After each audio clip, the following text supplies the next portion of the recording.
Corona second wave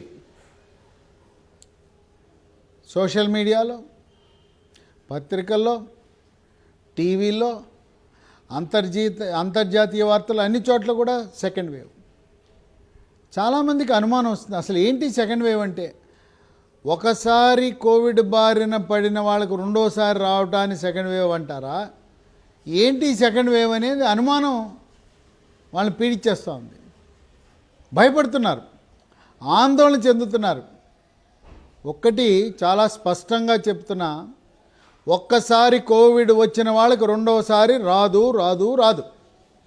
ఇది second wave అంటే బాగా తగ్గిపోయి జబ్బు పూర్తిగా మర్చిపోయే స్థితికి వెళ్ళి మరణాలు అతి తక్కువ స్థాయికి వెళ్ళిపోయిన తర్వాత మళ్ళీ ఉవ్వెత్తున కేసుల సంఖ్య పెరగటాన్ని మాత్రమే సెకండ్ వేవ్ అని ప్రపంచ ఆరోగ్య సంస్థ అభివర్ణిస్తుంది. కానీ ఒకసారి వచ్చిన వాడికి రెండోసారి జబ్బు రావటాన్ని సెకండ్ వేవ్ అనరు.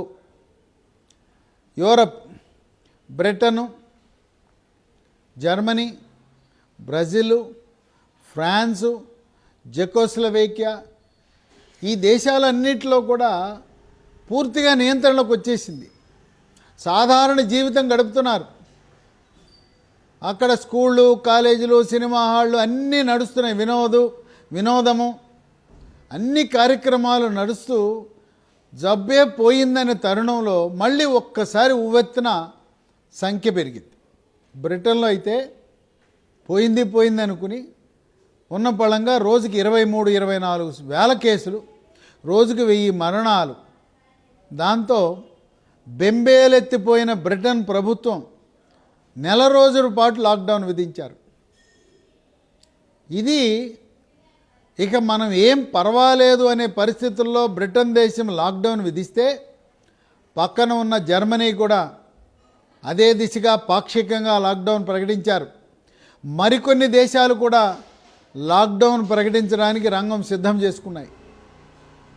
ఇక భారతదేశానికి వస్తే భారతదేశంలో బాగా నియంత్రణ చేయగలిగారనే మంచి పేరు తెచ్చుకున్న కేరళ రాష్ట్రం వాళ్ళ నూతన సంవత్సరమైన ఓనం సందర్భంగా ఘోర వైఫల్యం చెందారు. ఎన్నడూ లేని విధంగా కేసుల సంఖ్య పెరిగిపోయింది. మాస్కులు మర్చిపోయారు, భౌతిక దూరం మర్చిపోయారు, సబ్బుతో చేతులు కడుక్కోవడం మర్చిపోయారు. ఓనం అనే కేరళ నూతన సంవత్సర సందర్భంగా కేరళలో ఎన్నడూ లేని విధంగా కేసుల సంఖ్య, మరణాల సంఖ్య పెరిగిపోతుంటే ప్రధానమంత్రి మోడీ గారు ఆందోళన చెంది రాబోయేది పండుగల సీజన్, ఈ పండుగలు దసరా, దీపావళి, క్రిస్మస్, నూతన సంవత్సరం, సంక్రాంతి పండుగల సందర్భంగా జనం రోడ్డు మీదకు వస్తారు. ఈ పండుగల సందర్భంగా దేవాలయాలకు వెళ్ళి దైవ దర్శనాలు చేసుకోవడం మన ఆనవాయితీ. అటువంటి సందర్భాల్లో ఇంకా మనం కరోనాని జయించలేదు, కరోనా జయించే దిశగా మనం ప్రయాణం చేస్తున్నాం. వ్యాధి నిరోధక టీకాలు వచ్చే వరకు జాగ్రత్తగా ఉండండి అని చెప్పి ప్రధానమంత్రి మోడీ గారు కూడా దేశ ప్రజలందరినీ ఉద్దేశించి హెచ్చరికలు జారీ చేశారు. ఈ రోజున కేరళ అయిపోయిన తర్వాత ఢిల్లీ నగరాన్ని పట్టింది. ఢిల్లీ నగరంలో ఉన్న కేసులు 1500-1800కు వచ్చి ఉవ్వెత్తున మళ్ళీ కేసుల సంఖ్య పెరిగిపోయింది. అలాగే మహారాష్ట్ర, తమిళనాడు, గుజరాత్ ఎక్కడైతే సంఖ్యాపరంగా తగ్గుకుంటూ వచ్చి 90,000 నుంచి 36,000 దాకా వచ్చి మళ్ళీ మొదలైంది కేసుల సంఖ్య పెరగటం. ఈ కేసుల సంఖ్య పెరిగే ప్రక్రియనే సెకండ్ వేవ్ అంటారు. ఒక్కసారి వస్తే, ఒక్కసారి నెగిటివ్ అయితే మళ్ళీ పాజిటివ్ అనేది అవ్వదు. ఎవరికైనా ఒకసారి నెగిటివ్ వచ్చింది మళ్ళీ పాజిటివ్ అయిందంటే ఆ శాంపుల్ తీసిన వ్యక్తి సరిగా చేయకపోవడం కానీ, లేదు ఒకరిది మరొకరికి తారుమారు అవటం కానీ, లేదా ఆ మిషన్లో ఏదో ఫాల్ట్ ఉండాలి తప్పనించి ఇంతవరకు ఎక్కడా కూడా ఒక్కసారి కరోనా వచ్చి తగ్గిన తర్వాత నెగిటివ్ అయిన తర్వాత పాజిటివ్ అనేది కాదు. అయితే కోవిడ్ 14 రోజులు దాని ఆయుష్, 14వ రోజు చచ్చిపోతుంది. 14వ రోజు తర్వాత కూడా, చచ్చిన తర్వాత కూడా పాజిటివ్ 3 నెలలు 6 నెలలు ఉండే అవకాశం ఉంది. ఎందుకంటే మనకున్న పరికరాలు, మనకున్న సాంకేతిక పరిజ్ఞానం చచ్చిన వైరస్కి బతికిన వైరస్కి తేడా కనుక్కోలేదు. చచ్చిన వైరస్కి అదే రిజల్ట్. చచ్చిన వైరస్ తాలూకు చిన్న చిన్న ముక్కలు ఆర్ఎన్ఏ అనే ముక్కలు వచ్చినా అది పాజిటివ్ ఇస్తుంది. తర్వాత ఈ టెస్ట్లకు యొక్క ఖచ్చితత్వం నమ్మకత్వం కేవలం 40%. ర్యాపిడ్ యాంటిజెన్ టెస్ట్ అయితే 40%, ఆర్టీపీసీఆర్ అయితే 70%. కనుక దాన్ని నమ్ముకోవద్దు. టెస్ట్ నెగిటివ్ వచ్చినా లక్షణాలు ఉంటే అది కోవిడ్గా భావించండి, మళ్ళీ ఒకసారి చేయించుకోవడమో లేకపోతే ట్రీట్మెంట్ చికిత్స ప్రారంభించండి. కానీ నెగిటివ్ వచ్చిందని చెప్పి మాత్రం భుజాలు ఎగరేసుకుని ఆహా ఓహో మా ఇంట్లో నాకు ఒక్కడికే నెగిటివ్ అండి, నీకు ఒక్కడికే నెగిటివ్ వచ్చిందని అనుకోబాక. ఒక్కసారి ఇంట్లో ఒకరికి ప్రవేశించిందంటే ఇంట్లో అందరినీ చుట్టుతుంది. ఇంట్లో ఎవరైనా ఒకరు మరణించారంటే కోవిడ్తో ఖచ్చితంగా 100% అందరికీ వచ్చేస్తుంది. ఇది గాలి ద్వారా ఇంట్లో అందరికీ వ్యాప్తి చెందుతుంది. కనుక పండుగల సందర్భంగా పెళ్ళిళ్ళ ఈ సీజన్లో పెళ్ళిళ్ళు పెరిగిపోయినాయి. ఇన్నాళ్ళు ఆగారు, మళ్ళీ పెళ్ళిళ్ళు మంచి సీజన్ అని పెట్టేసుకుంటున్నారు. పెళ్ళిళ్ళకి వెళ్ళేవాళ్ళు, పెళ్ళిళ్ళు చేసుకునేవాళ్ళు పేరుకి 50 మంది, అంచెలంచెలుగా వేల సంఖ్యలో వెళుతున్నారు. జాగ్రత్తగా ఉండండి. పెళ్లి చేసుకునేవాళ్ళు, పెళ్ళికి వెళ్ళేవాళ్ళు, మరి గృహప్రవేశ కార్యక్రమాలకు వెళ్తున్నారు. వీటన్నిటి వల్ల మనకు అనర్థమే. పోతే పోయింది, ముఖమాటాలకు పోబాకండి, పెళ్ళిళ్ళకి వెళ్ళొద్దు, మరి ఈ గృహప్రవేశాలకు మానుకోండి. ఈ ఫంక్షన్లకు వెళ్ళి మనం రోగం తెచ్చుకున్న వాళ్ళం అవుతాం. ఏది ఏమైనా ఇది భయపడవలసిన అవసరం లేదు. ఇవాళ మన సురక్షితమైన మందులు అందుబాటులోకి వచ్చినాయి.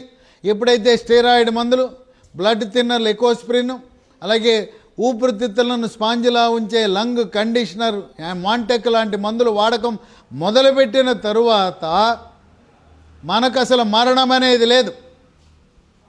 కనుక 100% గ్యారంటీ చికిత్సలు ఉన్నాయి ఇవాళ కోవిడ్కి.